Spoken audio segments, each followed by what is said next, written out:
You're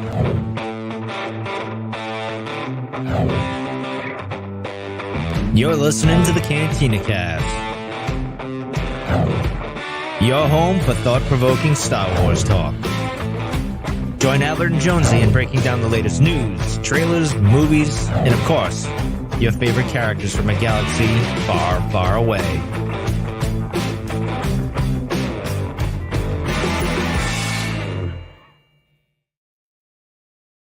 Hello, everyone. Welcome to the Cantina Cast. My name is Albert Padilla, and this is episode 531, our breakdown of the short story All Jedi Walk Their Own Path, which was featured in a recent novel, I guess an anthology of stories called Tales of Light and Life, stories set within the High Republic era. So this is a continuation of a few episodes that Lauren and I were putting together ahead of the release of Eye of Darkness, which is the first adult novel coming out in Phase 3 of the High Republic. So we picked up on Blade, the comic series a couple weeks ago.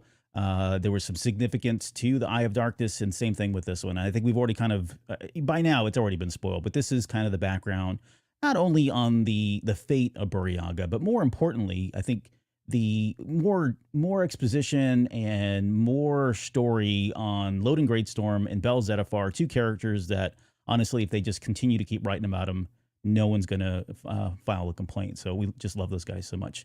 And speaking of people we love so much, Lauren is with me tonight. Lauren, welcome to the show. How are you doing tonight? I'm great. I'm so excited to talk about this short story. I read it for the third time today, and it's just still so wonderful. Yeah, it is. It's great. It's got a good message at its core. And I've only got one small problem with the story. But we'll get to that at some point. I think most people are probably in the same boat with me. But hey, before we get started, I want to say thank you to all of our Patreon members, especially our now part of the tribe members: Rob, Mike Borda, Lauren, Dante, Riss Bayless, Justin, Jackson, Sharkman Dan, Daz, Isabella, Uncle Leon, Josh C, and Jacob. And also to our highest tier, which is Delusions of Grandeur.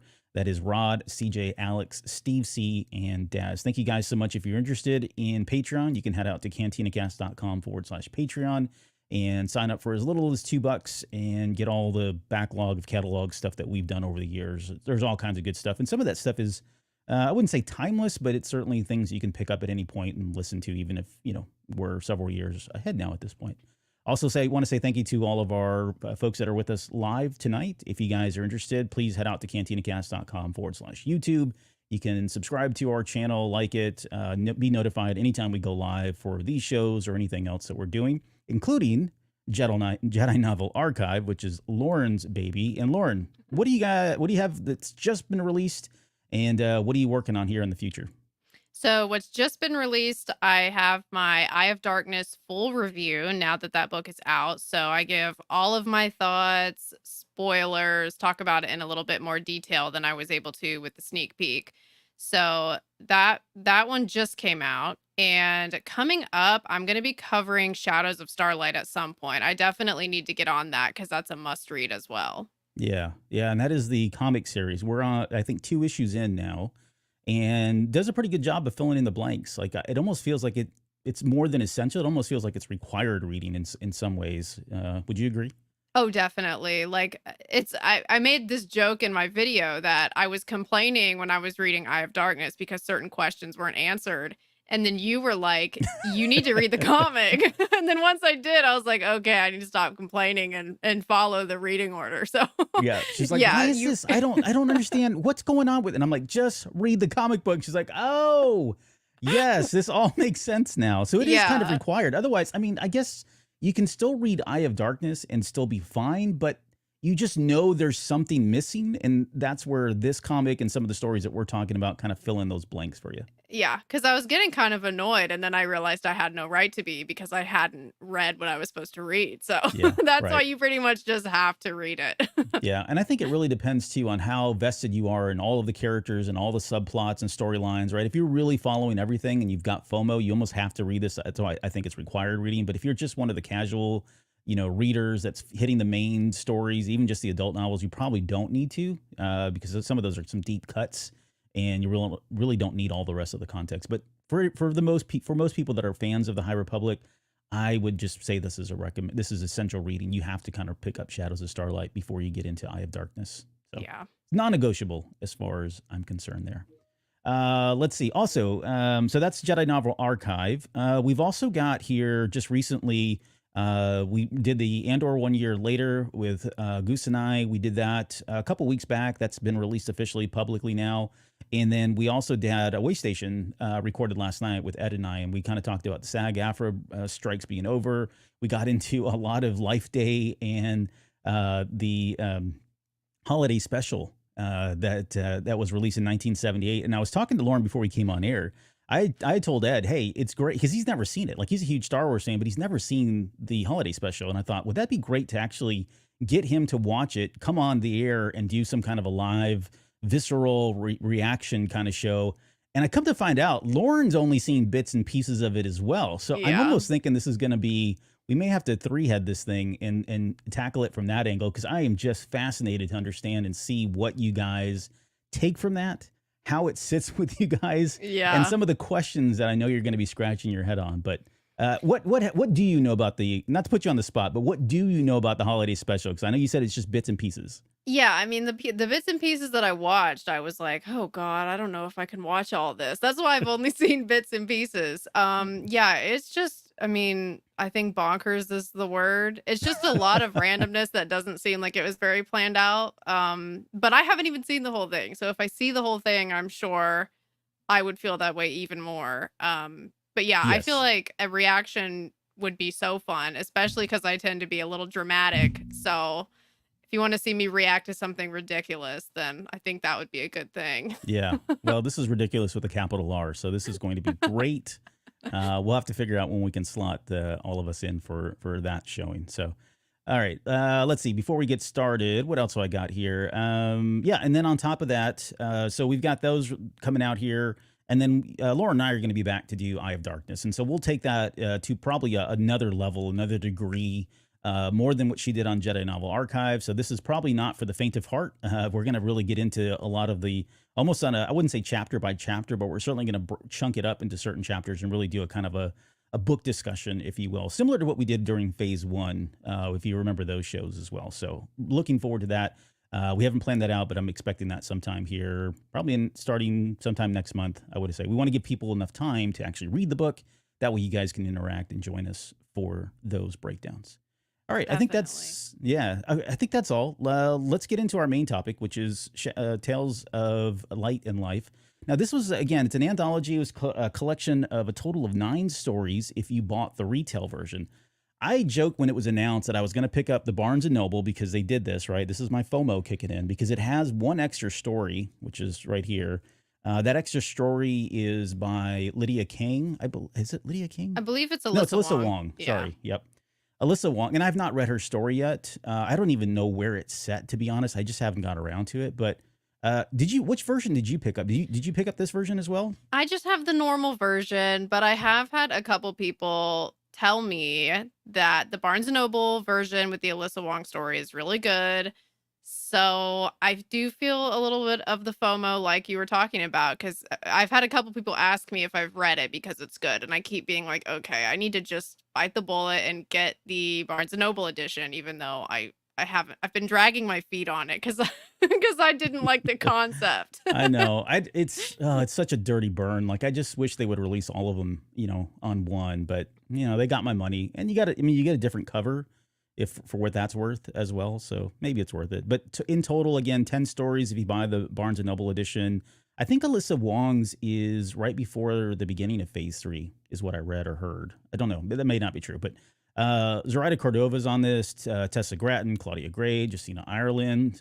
We talked about Lydia King, George Mann. You know all these guys. Daniel Jose Older, Cavan Scott, and of course, Charles Soule. So they all contribute to these stories. So if you're a High Republic fan, I don't know how you could not pick this book up, honestly. Some of the other stories are really good as well. So they're just, again, more filling in the blanks and Yeah. kind of filling in the gaps of what's happened. It kind of covers, I think Claudia's is in phase 2, during phase 2. And then most of the other ones I think are either at the end of phase 1 or just at the very beginning of phase 3.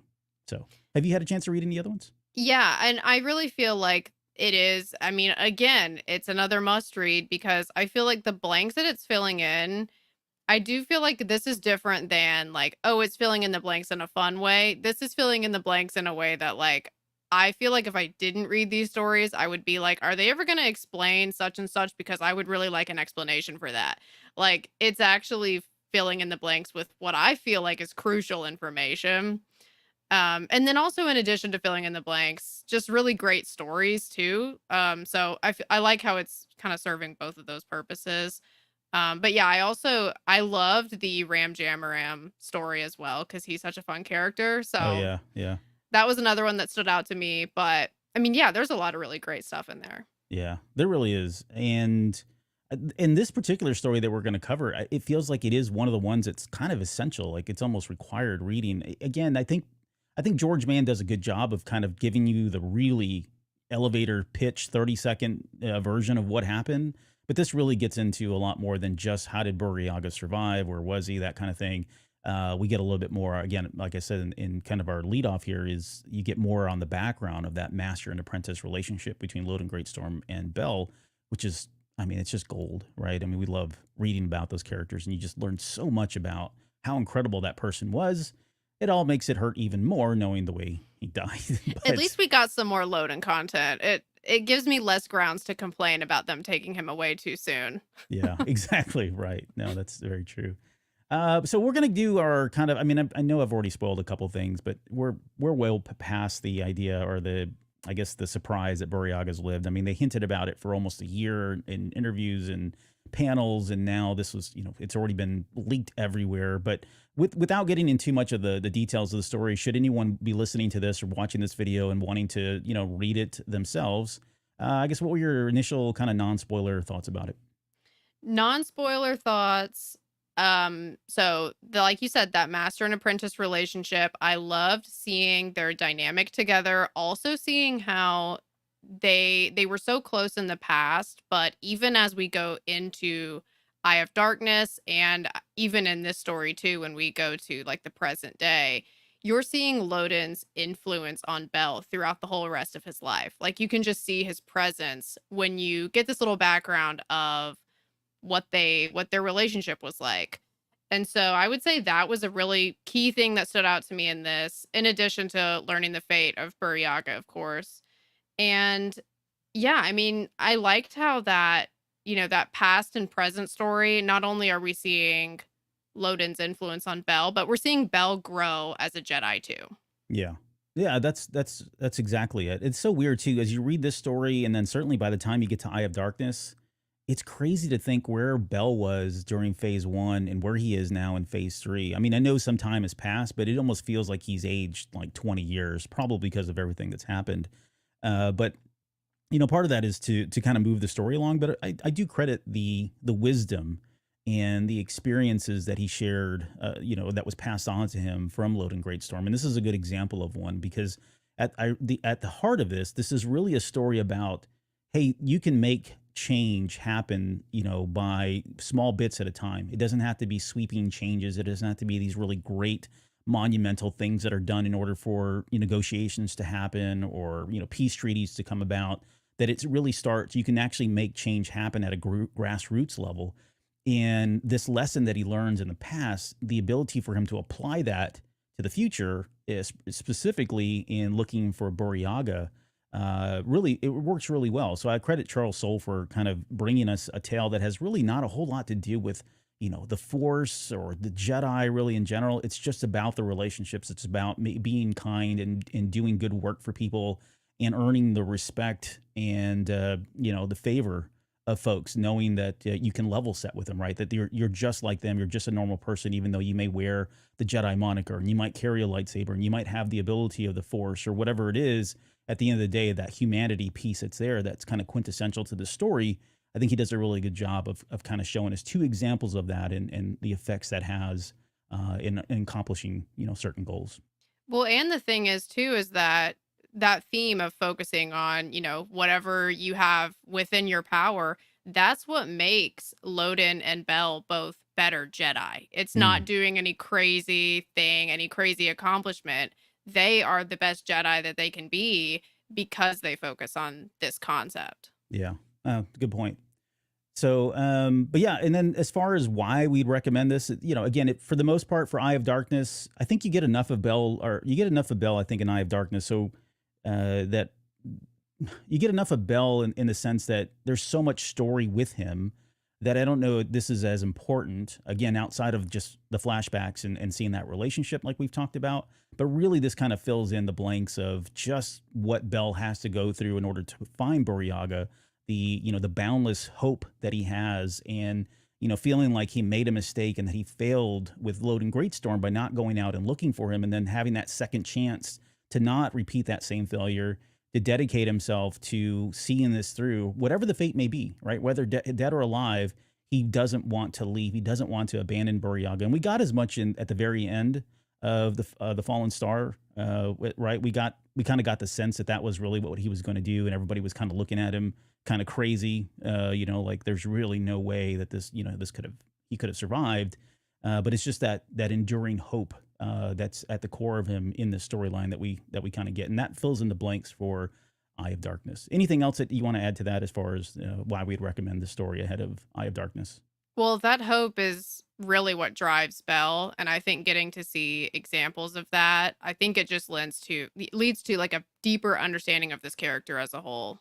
Yeah, and that hope, by the way, just as a quick aside, that carries over in. I mean, that whole book, Eye of Darkness, is just all about hope. Like there's so many examples where people are just holding on and praying to the Force that things are going to go their way. But this is kind of that first piece of it, I think. So, all right, well, let's get into the spoilers now, and we're going to kind of break down the story.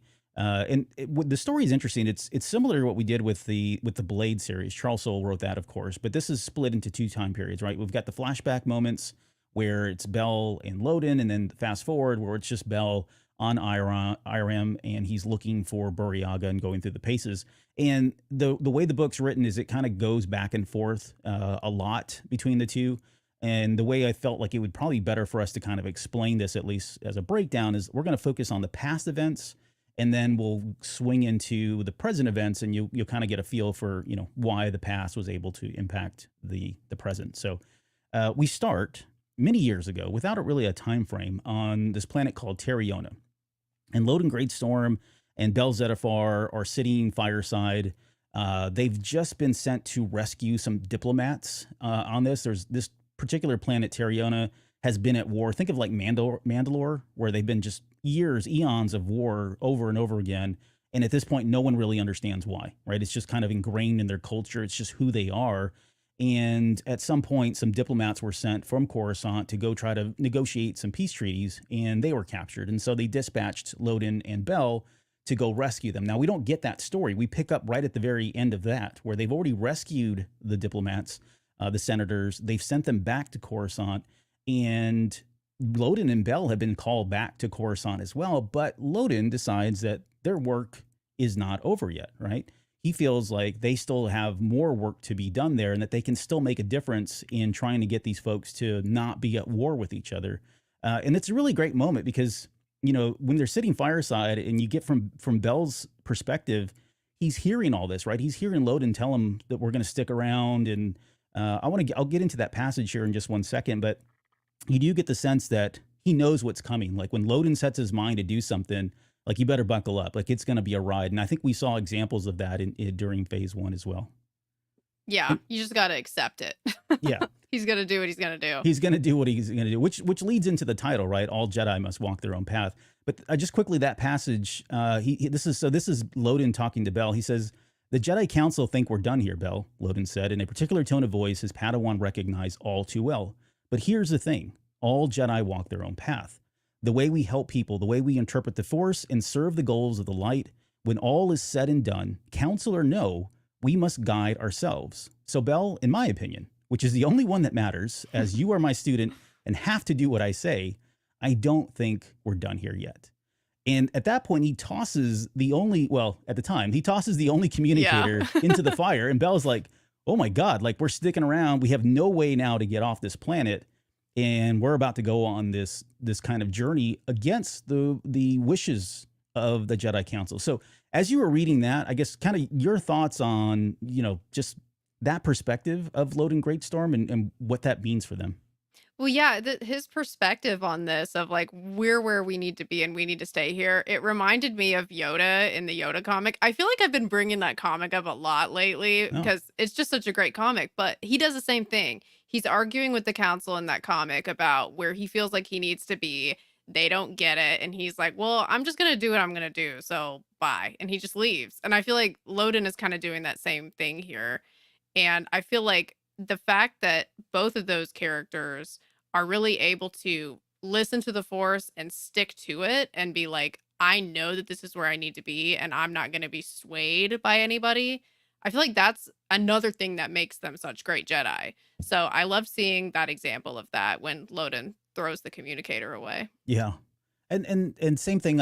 We've talked about Qui-Gon Jinn many times. There's a number of Jedi, and I think this is really what Charles Soule was coming at here with is, yes, the council is kind of the all governing body, and they have to do what the council asks them to do. But at the same time, I think what the Force tells you to do and moves you kind of supersedes that and almost trumps it. And I think I think for most part, I think the Jedi Council understands that, right? It's kind of like this unwritten rule that yes, they may kind of dictate what needs to happen and call people back and send people out, but there's always going to be that X factor of some Jedi deciding that no, that's not what the Force is telling me to do. And you have to kind of walk your own path in this regard. You kind of have to follow your heart. You have to follow the Force. You have to trust in the Force, and things will work out the way they're supposed to because of the will of the Force, right? I also interpreted kind of like what you're saying about the council being a guide. It almost feels like at this point in time, the council's just more like meant to be sort of like guardrails. Like, we'll advise you from doing anything too crazy. We might point you in the right direction. But aside from that, it's like you said, it's your call. And I feel like that's like the more effective use of the council, where they're not super, invested in people's day to day personal lives. They're just trying to provide a sort of a direction for the different Jedi Knights and what they want to do. Yeah, it doesn't feel like they're micromanaging at that level. It's like it has to happen, get back over here, but hey, take your time, kind of thing. All right, so and then from there, they've decided to stay on this Terriona planet, and then we jump over into like the first night of their extended stay here on the planet. They've gone to bed. Bel's like deep in REM sleep at this point, right?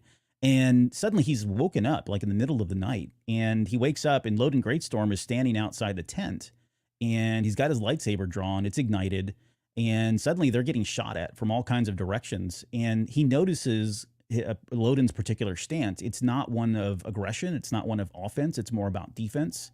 He looks at it and I think he says, defend, deflect, disarm. That's really all they're trying to do. And the entire time they're getting shot at, and both of them. So they're kind of back to back. Loden's deflecting bolts in all kinds of directions that are coming in from the front. They're shooting at whoever these people are shooting at them from behind. And so they're kind of deflecting bolts. Eventually these attackers realize, okay, we're not getting anywhere. And they just stop. They completely stop shooting. They go about their way. And Bell is asked to go back to sleep, and Loden goes back to sleep. It's just so weird. And of course, through Bell's perspective, he's thinking, what in the world is going on? Like, what are we doing? We're just getting attacked. We didn't go after them. We just defended ourselves. And now Loden is like perfectly content to just go right to sleep. Like he was expecting this to happen. But I guess your thoughts on that one? Well, it struck me how the two of them have complete 100% trust in each other. And that goes both ways. That also is Loden completely trusting in Bell, that Bell is going to have his back. Because at one point, they're literally standing back to back Right. and they're protecting each other like this. And so I really liked seeing how not only does Bell completely trust in the abilities of his master, but his master also trusts in the abilities of his student. So I just thought that was really cool to see how their relationship is very much a two-way street, and neither one of them could do it without the other one. Yeah.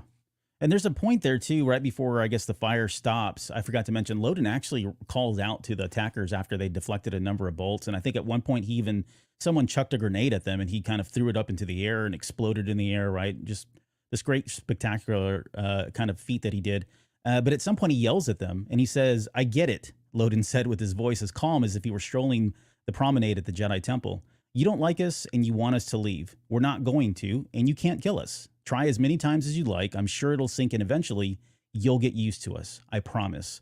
We're interesting people, well traveled, very friendly. Like, and that's so like Loden Greatstorm, hearing him say that. But he says this, and at that moment is when they finally cease fire and then go about their way, and he kind of goes to sleep. But he's just so like stoic and like never seems to get rattled by much. I love it when he goes, try as many times as you like. And Belle is like, wait, what?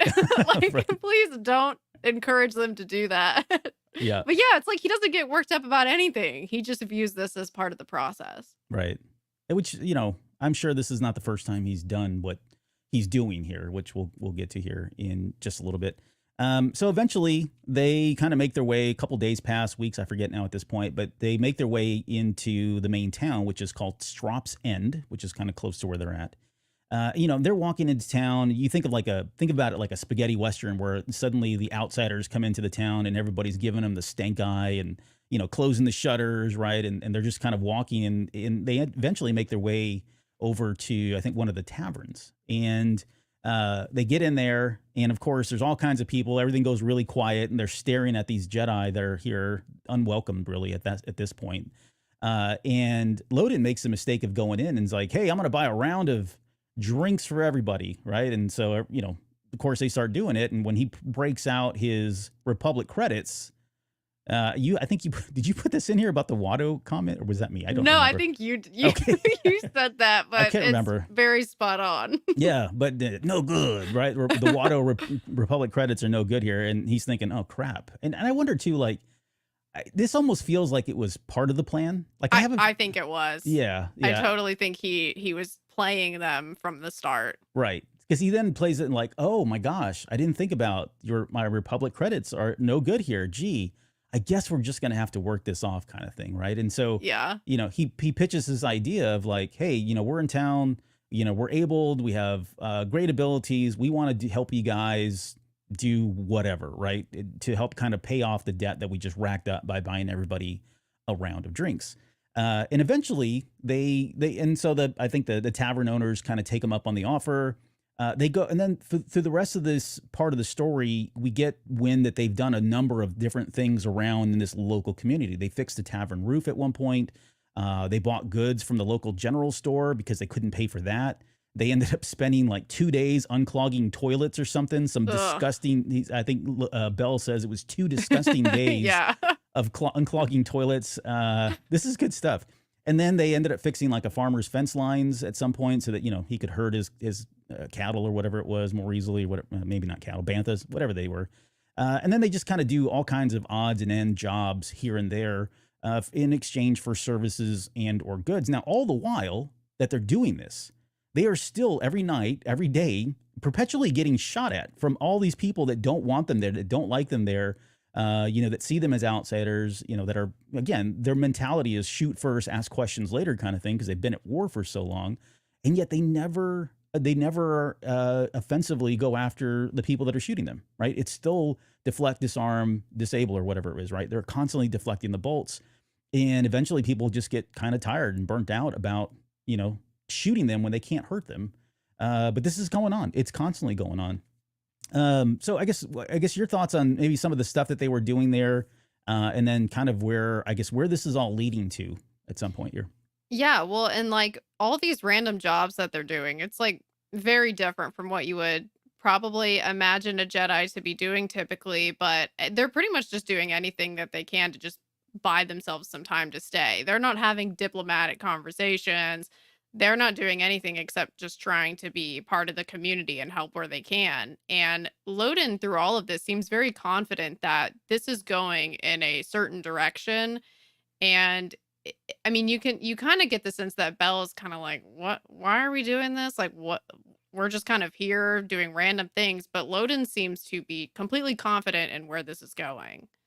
And I mean, also, too, is it would be very easy for Loden or Belle to give into hatred at these people that are shooting at them all the time or get frustrated or, get tired of dealing with this. But you do get like a sense of compassion from Loden, especially, that, these people are doing the best they can. There's a certain reason that they're behaving this way, and we just need to keep the faith, stay on the course that we're on, and eventually it's all going to work out. Yeah, like you said earlier, I mean, it is a process, and this is something that we expect Loden to have done before some kind of this tactic. And at one point there, I think eventually they start, as they're doing these jobs, and people are starting to kind of come around to them, get more comfortable with them, and realize that okay, they're just people like us. They're Jedi and they've got lightsabers, but they are helping and they're doing a lot of good work here, and they're doing things that the townsfolk don't even do. Like they're not, you get the sense that the townsfolk really aren't in it to help each other, right? It's not really a community. It's kind of like every person for themselves. And if, you've got a problem, you just take it to blasters and, go to war if you have to, right? And they're taking a very different approach, right? Almost kind of like servant leadership, being a leader that's serving other people. And through that, bringing communities together, bringing groups together in that regard. And at some point, Loden reaches out to Bell, and he's kind of finally explaining what's going on here. And he says, Bell came to understand how badly hurt these people were, much like Kijimi was a planet of ice and Moncala was a planet of water. Terriona was a world of war. They didn't want peace. And so when Bell finally asks, he's like, what are we doing? Like, I don't get it. We've been out here forever. We've been doing all these chores for the community. They've been shooting at us the entire time. You seem to be just totally fine with this, right? And he finally tells him, our presence here holds a mirror up to them. It lets them see themselves in a way they have not for generations. They're coming to understand how awful it is to live the way they are and how much better it would be to exist another way. This plan wouldn't work on a whole planet. It wouldn't even work for a larger town. But here, in this small place, it is and it will. And so what they're doing is they're building that trust. They're building relationships with these folks, and through those relationships, other relationships are starting to sprout. They're almost changing the culture, right? It's a cultural change that they're doing at a very grassroots level, something very small at a small town in hopes. And this is eventually where the story goes, because we kind of wrap up here very shortly. But eventually their hope, Loden's hope, is that because they set the example, this town that'll propagate and start spreading through other towns. And eventually that could potentially lead to, peace. It could lead to like very systematic cultural changes that they've never had before, simply because people are doing good deeds in their area. So, yeah, I guess and at this, I'll kind of wrap up, and then I'll get your thoughts on the rest of it here.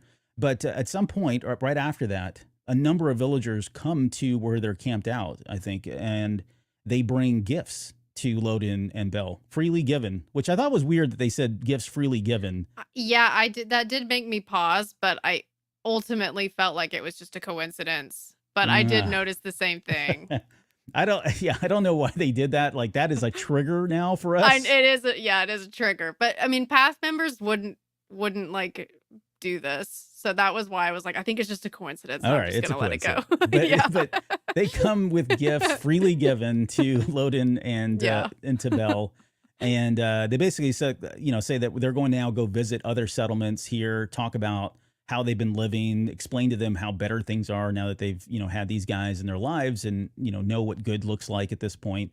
And they acknowledge that, hey, had you guys not come around, we would have never done this. And I think this is going to be a good place. And these guys are like upstanding folks, people that I would assume are like the leaders of their town, right? And so this began I guess the beginning of ongoing negotiations from a different perspective now that these guys have had an impact on them.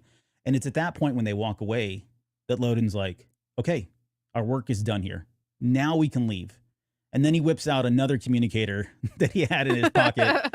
And Bell's like, oh, I thought you threw away the old one. But so, yeah. And so, it was, the lesson was, paying it forward. It was doing good deeds for other folks, and change happens from, the examples that you set.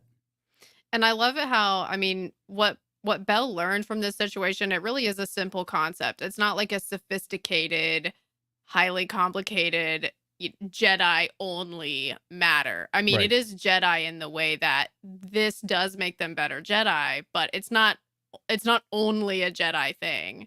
Like, I mean, pretty much all it was like, kill them with kindness, be straightforward, look for ways to help people, and just like show people that there's another way. Like, they don't have to be so violent with each other. I mean, that's really all it was that they were Yeah. doing, and it worked.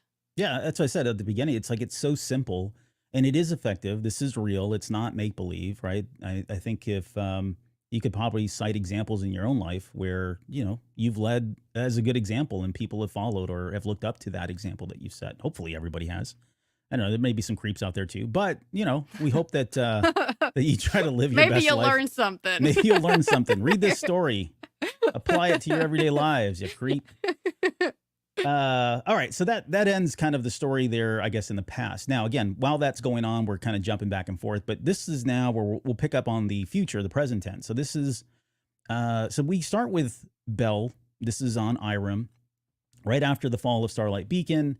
This is about a month after, and so all the Jedi have been recalled. They've been all recalled back to Coruscant, and so similar. You'll see a lot of parallels here with what's going on, but they've been recalled to Coruscant. And, Bell he's almost like finding every reason to kind of stick around as long as he can, because again, he's living with this idea that he doesn't want to fail again, right? It's weighing on his shoulders, weighing on his mind. He does not want to fail Burryaga like he feels like he failed Loden Greatstorm. He's standing there kind of contemplating, looking out out into the ocean, thinking, how the heck am I even going to find this guy?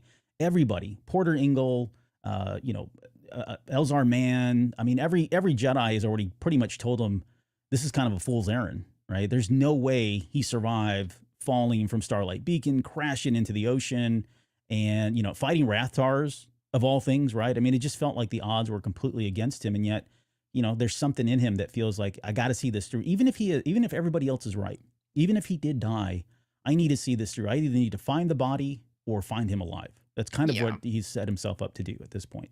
Because I think it would just eat him alive at this point if he didn't at least know what became of him. Even if he learned that he had passed, at least it would be like, okay, like now I don't have to worry about him out there somewhere suffering like what happened to Loden. Right. Yeah. And at one point he's thinking about maybe I should just trust in the Force, and maybe I can use like foresight to kind of help me, guide me to find Burryaga. And at some point he realizes, hey, I think he says as much too. The Force didn't provide answers. It didn't tell you what to do.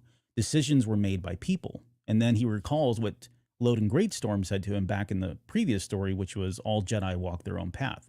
And it's right then and there that he makes the decision that, yeah, I've been called back. I know the odds are stacked against me. There's probably no way he survived this, but I have to do what my heart is telling me. I have to do what the Force is telling me, and that is to stay here in Irem and try to figure out what the fate of Burryaga was at that point. You had a question in here about, I guess, Loden and Bell as well, about their relationship. Yeah, so I mean, it had me thinking about, because Belle is he feels like he failed. He thinks about this a lot, failing, just the concept of failing and like, I can't fail again. Like he says that a lot to himself in Eye of Darkness too, just this fear of failing because he feels like he let Loden down. And it just had me wondering, like, so based on what we learned about Loden from this story and kind of like the way that he taught Bell, do you believe that Loden would actually think that Bell had failed him, or would Loden tell Bell, stop worrying about this? Yeah, I mean, I think the quick and easy answer is I can't see him saying that he's failed, right? I think Loden is probably one of those leaders or masters that would tell you that, there's always a lesson to be learned, right? Great things come from failures. And, everything happens for a reason. Everything is of the will of the Force. I think those are probably the messages. But I can see from Bell's perspective where he does feel. I mean, he's an adolescent at the end of phase 1, right? And then to see how his master not only was abducted and then he finally reunited, and then he was with them for all of about 2 seconds before the Nameless show up and turn him into a pound of dust at that point. I mean, all of that was pretty traumatic for him. So I can see where he feels like ultimately this was his failure, even though that's probably not right. I mean, I think we all would look at it and say, yeah, he didn't fail. He did the best he could with the information that he had and given the circumstances, and this was well beyond anything he could possibly have done at his point in his Jedi career. And I think that's kind of one of the beauties of not only this story, but also in Eye of Darkness. Not to get into that, but you see a much more mature much more motivated, much more. I don't know what the word would be, but it's a different kind of Bell. It's He an is a Jedi exciting. Knight, He's a so Jedi Knight. Yeah, yeah. like he's kind of a big deal at that point. So yeah, I think all of this was part of the process. I think this is all part of his development. So I can't see Loden Greatstorm, holding him accountable as a failure, but at least just helping him to recognize that there is going to be some good that comes from this. And I think we see that from this story, and then of course some of the experiences and the things that happen in Eye of Darkness. All right, so from there, he decides. So okay, so he's already said it. He's made up his mind. He's going to go after and try to find where Burryaga's at. And he throws his communicator. Oh, he does not. Did he really? Does it? I think he does. No Yeah, way. because he has the lightsaber in one hand and the communicator in the other, and then he throws the communicator. Oh, I didn't Unless I catch just that. completely imagined that, but I'm pretty sure because there's like an Yeah. image of the lightsaber and the Well, communicator. I remember he said he's got both of them with his hands out, like he's holding both of them. But I didn't pick up that he had tossed it. Look that up. Do you have the book with you? Look at it. It's in the other room. Oh, jeez. Thanks, Lauren. Way to be ready. Okay, well, I'll look it up and let you know. Maybe it was because, so I guess this is a good time to say too, is that the fact that we go back and forth so much between the past and the present, it does feel very much like there's so many commonalities with each scene that Charles Soule like takes us back to, kind of like in The Blade, where there's a very specific reason for the flashback.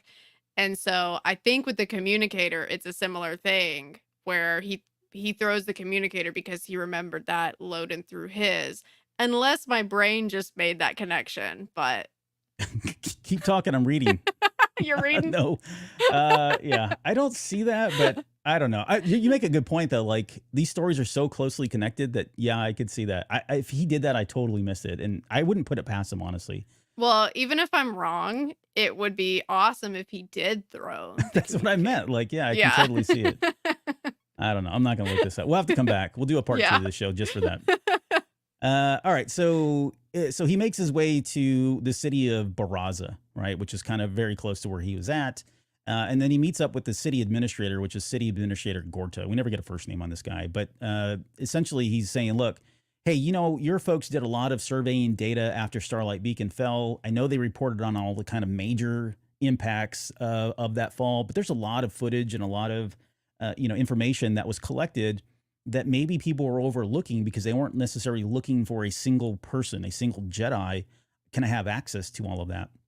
And of course, he's granted access to that, and he starts going through it all. But really, the big lesson here that Gorta tells him is like, hey, look, from your perspective, you see yourselves, you, the Jedi, see yourselves as these angels that came in and have now helped us, rebuild, and, the sanitation plants were fixed, and right, they did all this work after Starlight Beacon fell. And to the Jedi, they feel like, okay, hey, we saved the day yet again. But really, from the perspective of the everyman that lives here on Irem, is you guys brought this to us, right? We didn't ask you to bring Starlight Beacon over here. You did that as kind of a, Lena So was doing that, or whoever it was. I can't remember whose decision it was, but they did that as kind of almost like a show of power or a show of stability, right? That beacon of hope that was going to be able to go everywhere in the galaxy, and everybody would see this and it would inspire folks, right? Inspire them to be hopeful of the future.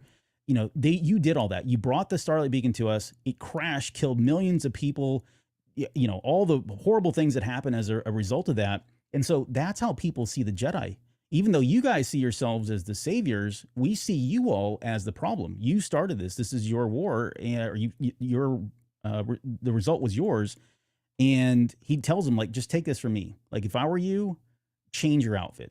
Like, get out of the Jedi robes, right? If you're going to go around and start trying to talk to people and need, to leverage local people to help you find your friend, the best word of advice I can give you is change your clothes, change your attitude, and know that there are people are going to be very, very much against you even being out here at this point, especially when everyone else is gone and you're still kind of straggling behind. Yeah. And that's kind of hard for him to hear at first too, because his perspective was that, they did the best they could. They were trying to do a good thing and it was taken away from them. And so at first he doesn't take that well. He's like, very shocked that this is the way people were interpreting it. But then he's still able to kind of calm himself down though and see the value in what he's telling him. Yeah. I mean, he takes it to heart, and he follows the advice. I think this is where we get again, not to get into the Eye of Darkness, but there was if you go to StarWars.com, they released some of the character sketches of what the characters look like in Eye of Darkness, and he's not wearing like his traditional Jedi robes. He's kind of wearing what we see here as well. So all of them really are, but don't want to get into that because there's some spoilers there. But so yeah, he takes that to heart and he heads out. So he eventually makes his way over to the docks, and he's right in front of a boat called the Queen Ziri. And he notices that there are some folks there, some of the fishermen. There's like 3 people on the boat. They're having a hard time with something they've caught that they didn't want to catch. And, they're trying to cut it out of the nets. And so he kind of reaches out with the Force and kind of calms that creature so they can cut the nets and release, that creature that they caught by accident. And then he makes his way to the boat and he's like, hey guys, I'm a Jedi and, I can be a lot of help here. I'm the one that helped you guys calm that fish down and get it out of the nets. And, if you'll have me, I'd love to be kind of your 4th man on the boat. Cause you probably need at least 5 people to do what you guys are doing and you're understaffed. And in exchange, all I'm asking for is, room and board, food. Outside of that, I'll help out on the ship while we're at sea. And, I kind of want to kind of use the opportunity to find a really good friend of mine who's, a Jedi Knight who was lost. I mean, he goes through the whole thing. And eventually I think they're kind of like, yeah, okay, we could use another hand, but they're very resistant to him at first. Like they're kind of suspicious of him. They're like, why do you want to do this? Like, you're a Jedi. Why do you want to join this? And he handles it well, which I feel like is very much like a Loden thing. He's like, I don't want you to feel like I'm being deceitful. The reason that I'm here is because I want to find my friend. Like, he just tells them like it is in a very just straightforward way. And that does seem to make them kind of warm up to him a little bit, that there's like no chance of him really having any sort of ulterior motive because he just told them all of it right off the bat. Yeah. And it's what's really funny too is he says Bell's goal, right? When he finally tells him, he says, at some point it says Bell wasn't trying to trick them into trusting him. Trust wasn't the goal at all. The goal was understanding. So this goes back to that lesson, right? The understanding lesson that he learned from the flashback. He wanted the crew of the Queen Ziri to see that he wasn't a space wizard looking to implement unknown policy that would drastically affect their lives, up to and including space stations falling on their planet. He wanted them to see him as who he was, a person looking for a lost friend. And that becomes the theme of this, right? It's really all about, even though I'm a Jedi, even though I've got the Force and all that stuff, I'm really just a person like you all who's lost a very dear friend, like I'm sure some of you guys have. And this is all I really want, is I want to find this good person. And it's funny too, like after about 6, they bring him on board, and of course he goes out. And honestly, I think they brought him on board simply because they just needed another warm body to help out because they were so understaffed. Yeah. But like 6 weeks in, he realizes, I thought this was really humbling. The Force had nothing. Like he couldn't, like, even though he was wielding the Force and he's a Force user, really didn't do anything for him being a member of that crew. Like, I think he said it really came down to focus and I think strength or whatever it was, right? That just the concentration of being out at sea and the hard labor that goes into it. The Force really had no play in it. And I think that was probably a good thing, right? Because it allowed him to be seen by the other folks kind of at that same level, that he's just like them, even though he is Force sensitive and has Force abilities. It really does no good out at sea and under the hard conditions and labor that they were working under. I still can't help but think that even though like he wasn't actively using the Force in this scenario, and it's like you said, it was more about focus and just, elbow grease. I mean, like, I feel like the Force was still leading him to this situation because he learned something that I don't really think he could have learned anywhere else. And it was something that I feel like did end up making him a better Jedi in the end. It's kind of like a building blocks foundational sort of lesson that he learned. Yeah. Yeah. I see that. So while this is going on and he's, working, eventually, the crew starts kind of talking. At first, they're kind of murmuring, right? Having side conversations. They're not including him in the conversations. And over time, they start kind of, speaking more in front of him. He starts getting gossip and rumors about what's happening out at sea. Of course, they're talking to other sailors and other ships as they're passing, other people in the trade. And through this, because he's continuing to be, he eventually becomes a member of the crew. I mean, they see him as a true member, established member of the crew, that through the process of just, again, these relationships that he's starting to build, similar to what he did in the past, eventually he gets wind that there are these weird totems that are turning up on shore, and they're made of like styrofoam with hair, which is like the most disgusting visual. Gross. It's Yeah. so gross, right? I missed the part about it being styrofoam. Yeah, yeah. That It is was just like, even grosser than the hair. well, I think he I don't says know it was why. like, yeah, he probably is. Like you think of this dirty styrofoam, but it was like Yeah. floating. He described it like Charles Soule describes it as like floating material or something like that. And I assume that's foam, right? Like a, I don't know, First place your mind goes, what floats? Styrofoam. styrofoam, and not wood, right? Right. Definitely not like driftwood or anything like that. Either way, like the idea of like bringing something off, out of the water, and it's like wet hair, tied to it, these little weird trinkets. And the fishermen think like they're spooked. They think this is some kind of a curse, right? There's all these, wise tales about what this could be. And when Bell here gets wind of it, and he wants to go out to the shore where these things have been churning up, the captain is like, yeah, I'll take you. I totally will take you.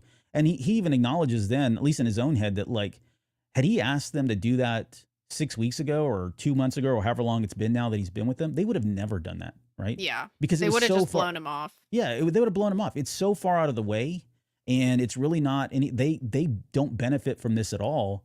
But because he is an established member of the crew, the captain's like, hell yeah, I'll take you out there. And so they do. They take him out there, and he finally sees it. And when he brings one of these totems aboard, he realizes that's Wookiee hair that's all wrapped up in these totems, right? And so this kind of leads him into, heading out to the setting up a command post. Now, did you want to add anything on there before we get into the command post?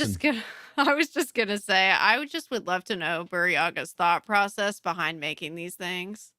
Like, how did he come up with this like weird little thing? I don't Like, let me take my hair and like tie it to this thing. I mean, it's like, so I get why he would do it, because it's like, if you were Burryaga, how would you, Well, yeah, how would you've you got to set do yourself something. apart? Right? Yeah. Yeah. You've got to do something. I just would love to hear how he came up with this idea, like, of what he was going to do. Oh, look at it. What's Skywalker's Academy saying? It says they make mats of human hair to soak up oil. They draw it in and wring it out and reuse it. I don't know if that's what was happening here, but that's interesting. I don't know what that is. Alex says, hey, what did I miss? Get out of here. Go back to bed. So eventually, okay, so he would do this to set himself apart. Like, it's not, I mean, Wookiees are probably not known to be on Irem at all, really. And suddenly, if anybody did find it and did take a closer look, they would be like, what in the world? This is so weird that there's Wookiee here. But it is like the one distinguishable feature thing that exists about Burryaga that sets him apart from so many other people on this planet and just in the galaxy is just, Wookiees. Yeah. We forgot to mention too, Bell has Burryaga's lightsaber because Elzar Mann had saved it back in the Fallen Star. But he does have it with him the entire time. I just want to throw that out there because it comes into play a little bit later here. Yeah. All right. So then Bell decides that he's going to set up some kind of a command post, right? Now that he knows that Burryaga potentially could exist, unless there's some other Wookiee making weird witchcraft things out in the sea. He decides to set up a command post there in Baraza. And because he was doing all these good works and working with the crew and establishing these relationships, suddenly all of these captains start coming and relaying all of their sightings of, these, the totems, which lead them eventually to, I forget the name of the shore where that was at, but eventually they kind of they kind of triangulate or figure out where the origin possibly could be coming from. And it looks like it's coming from someplace called the Maw of Shireen, which is like this massive whirlpool that exists somewhere in one of these big oceans. People don't go near there. The captains and crews don't go near there just because you'll get sucked in. There's tales about going into hell or whatever it is, never coming back. It's a very dangerous place to go. And so Bell decides, that's where I'm going, right? If this is the origin of them, I'm going to head out there. And so I think the captain of the Queen Ziri gives him kind of this submersible, this 2-seater submersible submarine. And Bell makes his way to the mall and everybody's telling him like, this is super dangerous. You have no idea what you're getting into. And of course, he's like, I have no choice. This is my best friend. I'm going to go see this through kind of thing. Well, and I thought it was interesting that even though they're telling him, you are not going to survive this, this is incredibly dangerous, he still, I mean, I feel like he still couldn't have done it without their help. Do you agree with that? That, like, without their at least advice and them telling him about the sightings, I don't think he would have even made it this far. No, because it did feel like this was completely out of his element, right? I mean, you have to give him some credit because he's been at sea, but I mean, something like a maelstrom like this or a big whirlpool kind of thing, it's just not, it's not for the faint of heart. It's nothing anybody would just do. And so they were kind of giving him pointers and stuff, even about the submersible as well. So I think all of that played into it. So yeah, I'm with you. Like, I don't feel like he would have been successful had he done it himself. But again, he felt the desire, the pull of the force, in addition to sticking up for his friend and being there for his friend. He was going to kind of see this through. Eventually, he makes his way out there. He's attacked by what I think are sharks of some sort while he's underwater. They're pack hunters, and they start attacking his sub. And he realizes the only way he can get away from those, amidst everything else that's going on, is to head into the whirlpool. And so he kind of rides the wave, like he rides that spiral down. Of course, the sharks back off because they don't want to be close to this thing. And then it just kind of cuts where he spirals down and basically into oblivion, the abyss, if you will. And when he comes out on the other end, he winds up in this underwater cavern, gets out of the submersible, and at that point he hears like a Wookiee. It's like there's no other explanation. He knows exactly what it was. And this is where he falls in. Oh, I forgot to mention, when he was falling, I love that line where he says, I know, when he's falling down the spiral, right, down the whirlpool of the mall, he says, I know how to fall, Bell thought. Loden taught me that. And that's a great callback to, I think it was the first book. And then Light also of the there was Jedi, I think. Light of the Jedi. Yeah. And then there was another comic that I think was released as well, where they did another similar thing where he was always pushing Bell out of things to make It him was fall. an ongoing issue. Bell was having a hard time learning how to force fall, and so Loden would just push him. Right. But I love that he snuck that in there. Loden taught me that, how to fall. Yeah, But, that was awesome. Yeah. So, so he gets out, and it says, there was a roar so loud that Bell thought it shook the cavern. Then he heard a splash and look, suddenly climbing out of the water, dripping, his fur patchy in spots where he had ripped it out to make little talismans. Gross. The messages that had found their way to the surface, a desperate bid that had almost no chance of success. But this exhaustible wellspring of hope and optimism, had never given up. Burryaga was there, alive, soaked, stinking of fish, distressingly skinny, but alive, babbling words in Shiriwook that Bell couldn't understand other than his own name said over and over again. He was just yelling, Bell, Bell, Bell, the entire time he got out of the submersible there. That's very touching. Finally reunited after all this time. Yep. And now we get into my beef with the story. Because up until this point, I'm like, oh my goodness, this is so wonderful. He's found Burryaga. And so, of course, they sit down and, they have their hug or whatever. And they sit down. And then Bell asks him, hey, so when I last saw you, you were fighting Rathtars. You were falling out of a space station, or in the middle of a space station that was falling out of orbit, burning up on re-entry, crashed into a massive ocean, and somehow you survived. Tell me, man, how did you do it? And Burryaga just shakes his head, and Bell says, oh, okay, well, I'll respect you don't want to talk about it. And that's the end of it.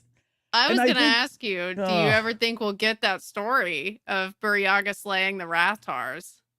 So I think this is where Jones. So when we read Fallen Star, and Jonesy and I were talking about Burryaga's fate, I think I was on the fence. I wasn't on the fence. I was like, oh, he's alive. Even though it's incredibly impossible for him to have survived, I just have a feeling he's still alive. And it was Jonesy the way they set it up. Yeah. Yeah. But Jonesy, the more level-headed person here, was like, there is no way, like the way they would have to explain this is just so crazy, kind of thing. And like, there's just no way that he could survive. Not if they don't explain it.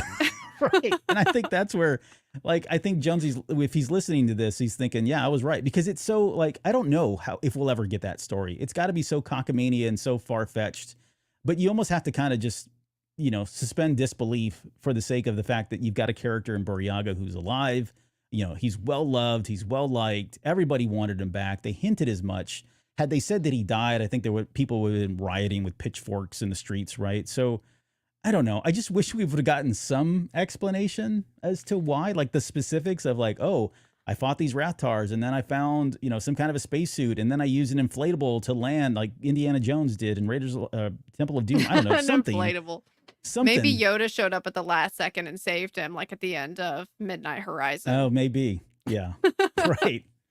Oh, You can always count on Yoda to pull a Gandalf and show up at the last minute. That was a good show up for him, though. So, yeah. One of his finer moments. But yeah, so we don't get the explanation. And of course, Belle's like, okay, yeah, you don't want to talk about it. That's fine. And so he hands him his lightsaber and, Burryaga's like super excited to see it. He ignites it. He starts whipping it around and tossing it back and forth, showing off. And you can tell, from Belle's perspective, you can tell that he's starting to feel more like himself. He being, Burryaga, right? That he's missed being a Jedi and he's missed his lightsaber, and the Force was just glowing with him now at this point because he'd been reunited, and now he had a way to get out of this underwater cavern. So they jump into the submersible, and it says, "Let's go home," Burryaga said, and then Loden thinks to himself, "You didn't fail," Belle thought, believing the words of the first time since Loden Greatstorm's death. You didn't fail. So this was kind of it was a way for him to kind of have peace about all of that, right? I think this allows him to move on, even though I think in Eye of Darkness, you make a good point. He is still concerned about failure. I don't think it's so much dwelling on him as much, at least a major portion of it, because this really has been his entire life since the fall of Starlight Beacon. And I think he's able to kind of move past it. So there's some closure, I guess, here, and it allows him to kind of grow and springboard from this, as we see in Eye of Darkness as well. But that's kind of that's how the story ends. Yeah, he's at least had a big win by the time we get to Eye of Darkness. So he's not quite as down on himself as he is at the start of this story, at the very least. Yeah. And I think this is what really kind of spurs, again, one of the main themes of Eye of Darkness is this thought of, again, eternal hope, right? Never giving up, that the light will shine again at some point, even though there are some pretty dark moments in there. But I think this is what specifically helps Belle have that hope, right? This is a pretty big win for him. And if Burryaga can live, what is not impossible, or what is impossible, right? Yeah. So if you can kill a bunch of Rathars, survive the flaming spaceship, then anything's possible. And plunging into, the ocean, the middle of the ocean. Yeah, right? The bottom of the whirlpool. Right, bottom of the whirlpool, thousands of miles per hour. But we don't need to know. It's fine. We're okay now. How are you? Yeah. So what, I guess I'll ask you your own question. How did you, for this story? Steal my question. Yeah. What do you think this says about being a Jedi? What it means to be a Jedi? I feel like I kind of spoiled my own opinion earlier, but I feel like what it's saying is like, and we also got this same sort of theme in Ahsoka too. It's not about the fancy stuff that comes with being a Jedi. It's not about the lightsabers, even though the lightsaber is part of it.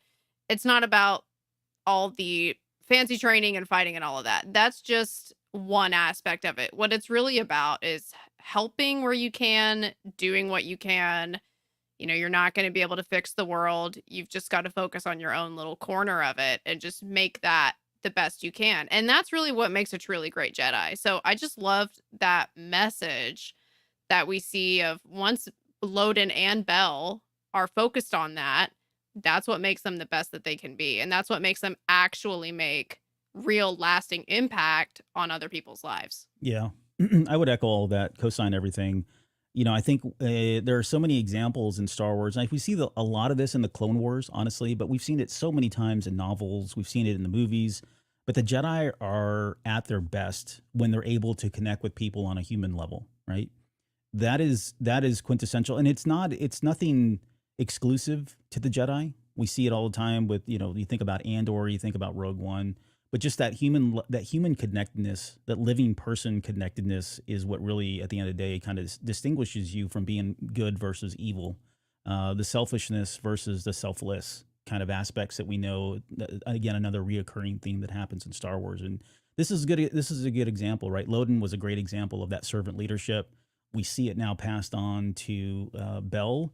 And, especially when we get to the end of Eye of Darkness, without any spoilers, Belle's just in a very different place. Like, I'm super excited about where he's going to go going forward and what kind of Jedi Knight he's going to become. He's done a lot in this book coming up, but there's still a lot more there for him. And that hope doesn't die with him. So he is kind of one of the few shining lights that we have, even as dark as it's going to get. Cause I still feel like it's probably going to get worse before it gets better, which is God. kind of hard to think about, but no, I don't accept that. But I'm tired of it getting worse before it gets better. But at least we got Bell, right? I mean, it feels like he's, I don't know, at this point too, if he was to ever pass, I think I would never forgive the right. I mean, he's going to die eventually. They all do, but yeah. All that to say, I enjoyed the story quite a bit. Charles Soule does a really good job with pretty much everything he's done. I mean, I don't know that he's done anything wrong or taken a wrong step with anything he's done in the High Republic so far. So he just continues to keep giving us some really great content here and stories to talk about. Yeah, definitely. I feel like all of his stories are just huge hits for me. Yep. Comics or short story or novels. Otherwise, I mean, he's a great writer. So yeah. Thank you, Mr. Soule. And pick up the book too. Again, if you're a Star Wars fan, I guess specifically High Republic, and you haven't had a chance to pick up this, it's got some other great stories in there. Again, there's a total of 10 if you buy the Barnes & Noble, 9 if you get the regular edition.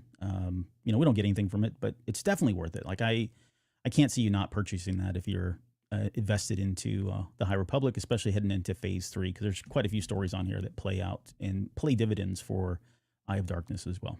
So. Mm-hmm. Yeah. So thank you all for everyone that stayed with us during the live stream tonight. I do appreciate you guys being here.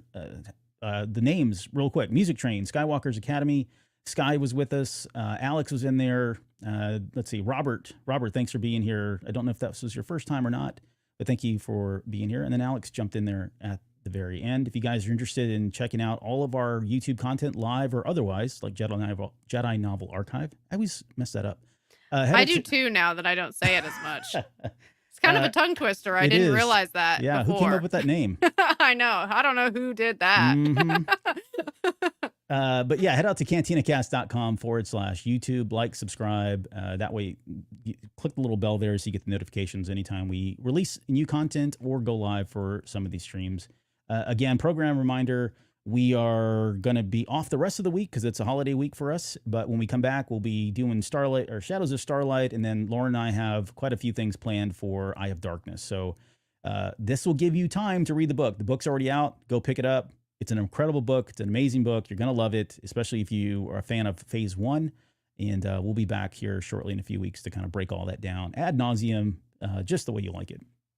All right. Did I miss anything? Anything else? Any final words of wisdom? What would Loden Greatstorm say in this moment?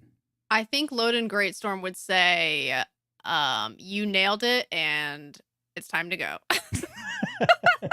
I think Loden Greatstorm said the first one, and I think you said the second one. I think he would also say it probably more eloquently, as he tends to do. Yeah. All right. Well, thanks, guys, for being here. We'll see you guys here in about a week and a half.